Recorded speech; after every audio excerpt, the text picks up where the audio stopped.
Boruto has officially created the strongest Rasengan ever. Uzuhiko just shook the entire planet. And considering this is base Boruto, he is the most powerful shinobi to exist, even challenging the likes of Naruto's Baryon mode. No way! But that's not the only reveal that blows everyone's mind in Chapter 3, as Boruto has been trained by none other than Kashin Koji, Jiraiya's clone, which means he has attained Sage mode. Let's go!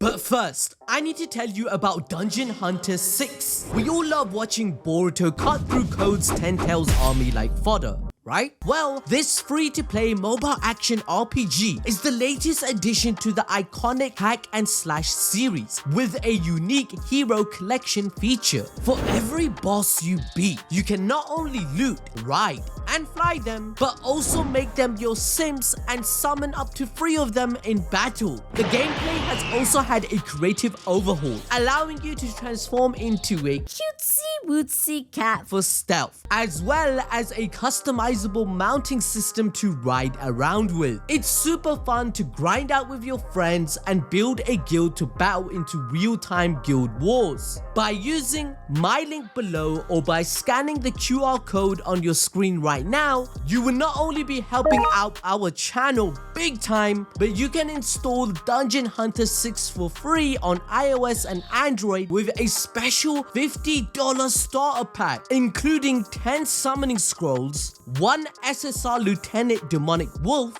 and 1 accessory pack. Use your game account to enter the launch lucky spin even for free to win an iPhone 15 Pro Max, PS5, and more. Now let's get back to Boruto's chapter. Boruto 2 Blue Vortex Chapter 3 begins with Code being confused about Boruto's new Uzuhiko technique. He quickly dismisses the idea that it's just an evolved vanishing Rasengan because he can see it and it's not long ranged. So, Code responds by using his claw marks to attack Boruto. However, he dodges with ease. Now consider the claw marks were compared to Minato's flying Rasengan in chapter 60. We start to now understand just how fast Boruto has become. Yo, you lagging? Nah! Yo, nah! Yo! This is the same jutsu that made Minato receive a flee on sight order and allowed him to kill 1000 shinobi in one day during the Third War. But here comes Boruto making it all look like fodder. Me personally, I wouldn't take this level of disrespect. Code assumes he blocked the incoming Rasengan, but he couldn't be more wrong. As Boruto parries Code's slash, he explains that his death sentence has already started and that it's easy to kill him. Yep, a threat stronger than Jigen, who made light work of Naruto and Sasuke, has already lost the battle within 5 seconds. This yet again proves base Boruto can kill any past villain like it's a walk in the park. This is the weakest variant of Uzuhiko we will see. We must remember that this is Boruto without activating his Karma Seal, which would give him a boost in all jutsu. The Uzuhiko Rasengan then starts to wrap and cling around Code's body as Boruto gives him one last warning to take him to the 10 Tails. Otherwise, you know, he will die right here and now. Hey, Code! Do you want to pray to your God right about now? God have mercy upon us.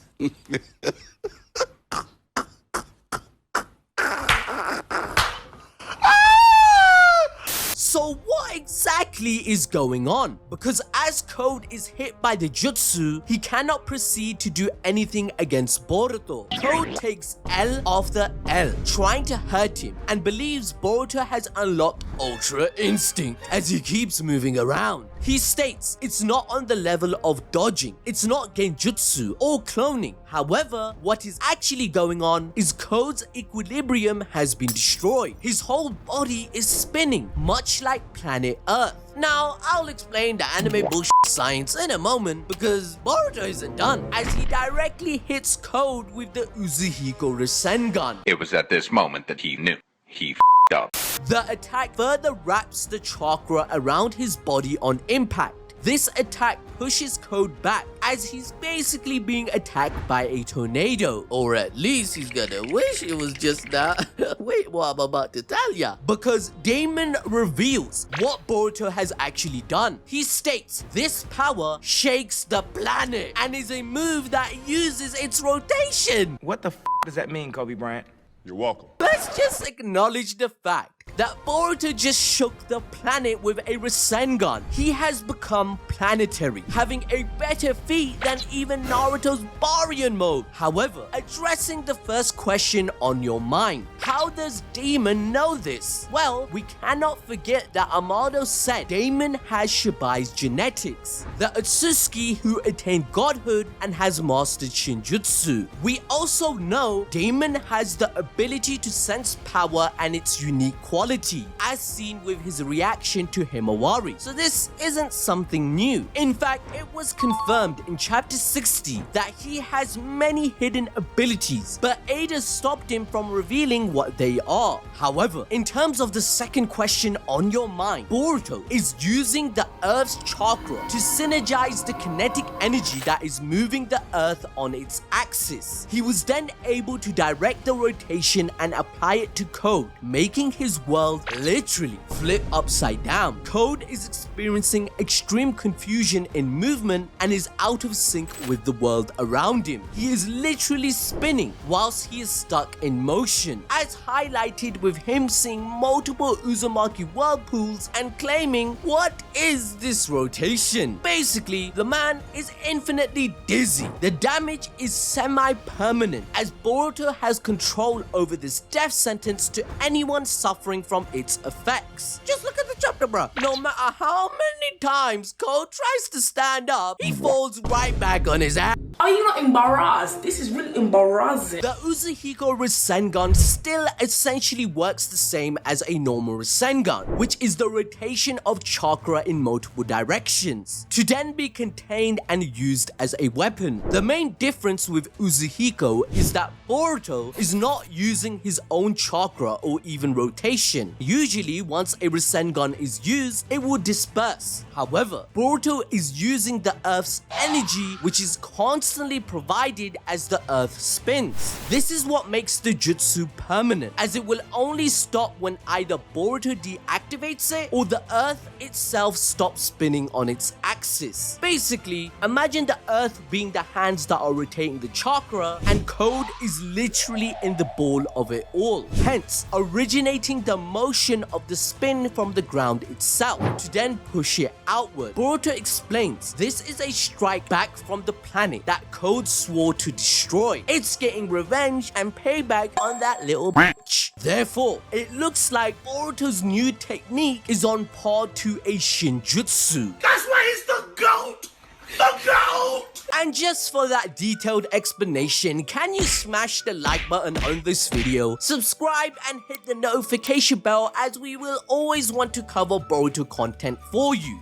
As we then see Boruto, it's so funny, he gives Code a think moment that he either dies or tells him where the Ten Tails is. But then Kawaki and the gang show up, being the first time any of them are seeing each other in 3 years. As happy as Boruto is to see Himawari, he doesn't let his personal feelings get in the way, as the whole planet is at stake. Remember in chapter 2, Boruto revealed a new prophecy using Momoshiki's ability of foresight, that Code's 10 tails will bring about a future that will cause unimaginable horror. The claw grimes are confirmed by Sarada to be like zombies. They will eat every single human and sprout pseudo-god trees until they hit the right target, who of course are Boruto and Kawaki, as they are Utsuki. They continue to evolve, even attaining Rasengan until this goal is met. That's why Boruto's new mission in life is to destroy the 10 tails, as Code tries to use this brief moment to escape, but is swiftly halted by Kawaki, who shrinks his claw marks. In spite of this, Boruto tells them to stay away, as the two are in the middle of a negotiation. Kawaki explains that if Boruto is showing up in Konoha, he must be prepared to die, right? But all this distraction gives Code a chance to use his escape method.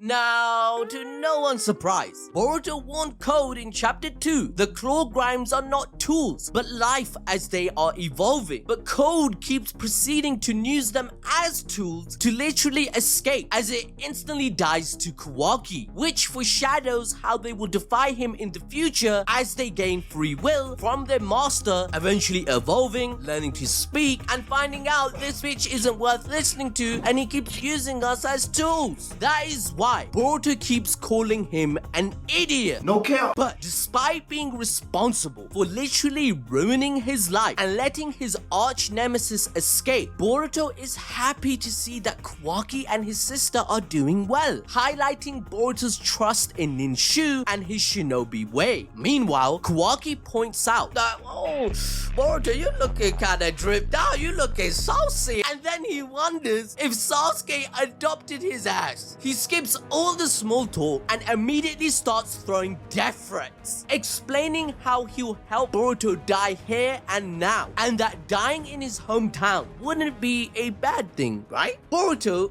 actually agrees with this, but tells Kawaki to shut his ass up as they've got bigger problems than their brotherly feud. Suddenly, Boruto receives a word from none other than a toad. That's right, Boruto placed a toad on Code before he retreated, relaying intel to him. This can only mean one thing: Kashin Koji is back. Yeah, our community predicted that Koji will train Boruto, and it has come true. Editor, please play the clip.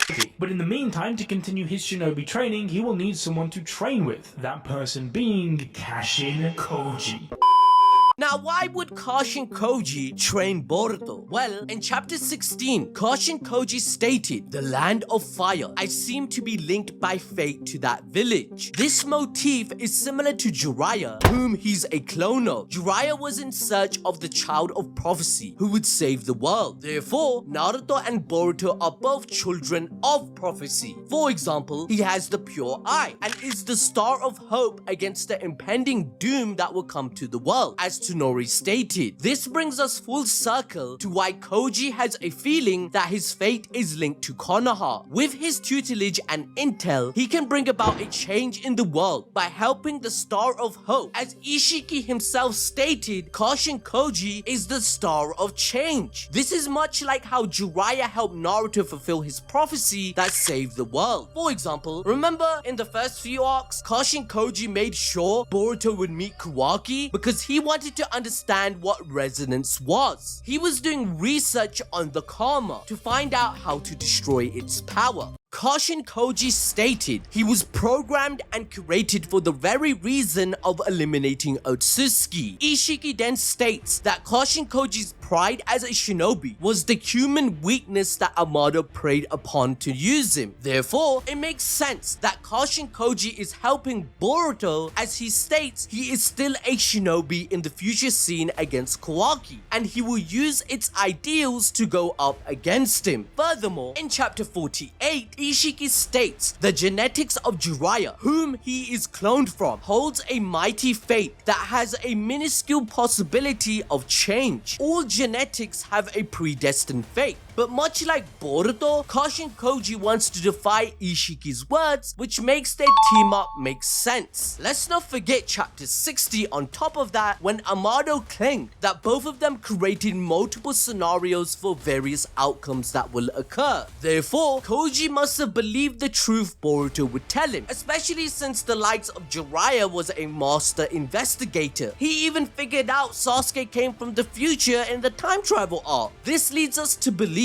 that Boruto learned Kashin Koji's abilities, most importantly, Sage Mode. We have in fact seen Boruto have Sage Mode in ending 12 of the anime, and it isn't far-fetched to believe within 3 years Boruto wouldn't find the time to master it, especially since he has Minato's genius and is way more skilled than both of them at this point. Boruto's chakra control is absolutely insane, and with Naruto and Minato both mastering it within a short short span of time, Boruto would be able to as well, since we were told in chapter 47 that it's an answer to Kawaki's karma seal. By utilizing natural energy, it would help him combat against it, as things created naturally cannot be absorbed, hence why Kashin Koji summoned real flames against Jigen. Understanding natural energy was also one of the things that helped Boruto sync up with the planet's kinetic energy. Remember, he's an Sasuke, and biologically he's an enemy of the planet, so Boruto learning Sage mode would help him become